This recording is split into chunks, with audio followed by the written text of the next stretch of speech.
Hello কাছের মানুষজন, কেমন আছেন সবাই? কি অবস্থা, কেমন চলছে আপনাদের দিনকাল? তো আজকে একটা নতুন রেসিপি নিয়ে এসেছি। নতুন না আসলে, এটা আপনারা কম বেশি সবাই বাসায় করে থাকেন। তো প্রথমেই লবণ, হলুদ আর একটু গরম মশলা আর চিনি দিয়ে আলুটা ভেজে নিচ্ছি। আলুটা এভাবে লম্বা করেই কেটে দিতে আমার ভালো লাগে। চাইলে কেউ ছোট করেও কেটে দিতে পারেন, খেতে ভালোই লাগে।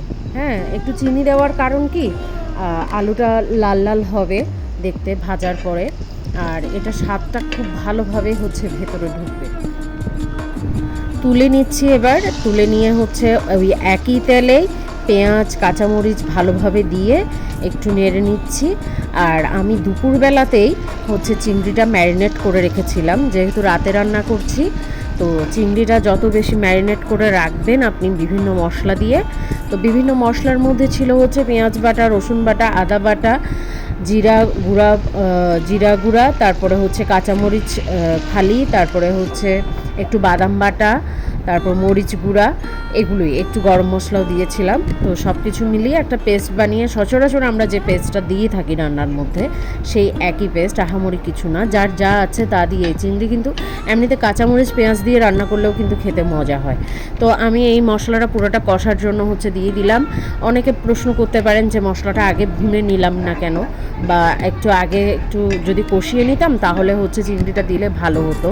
কিন্তু আমার মানে কি, এই রান্নাটার স্পেশালিটি এটা যে আগে যে পেঁয়াজটা ভেজে নিলে চিংড়ি দিয়ে সেটার যে একটা ফ্লেভার আসে সেটা খুবই মানে কি টেম্পটিং আর কি, মানে খুবই মানে ভালো, যেটা একটু ডিফারেন্ট, প্রসেসিংটা একটু ডিফারেন্ট। আর চিংড়ি আমি লাল করে ভেজে তারপরে দেই না, কারণ চিংড়ির ভেতরের যে মাংসল অংশটা এটা সেদ্ধ হয়ে যায়। তো সেদ্ধ হয়ে গেলে, এটা শক্ত হয়ে গেলে এটা খেতে ভালো লাগে না।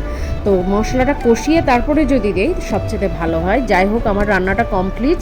আমি সামান্য একটু ভাত দিয়ে একটু টেস্ট করে দেখলাম যে আসলে চিংড়ি আমার খুব পছন্দের খাবার।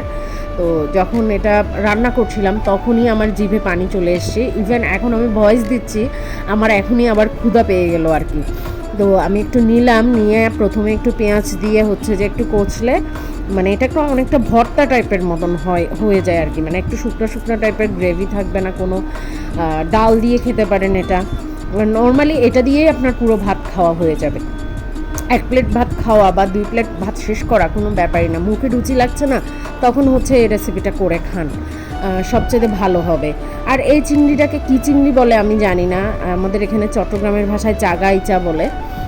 চাগা ইচা মানে চাগা চিংড়ি বা এরকম টাইপের কিছু একটা, আমি জানি না এটার আসলে কি, কেমন লাগলো জানাতে ভুলবেন না। আর অবশ্যই এটা তৈরি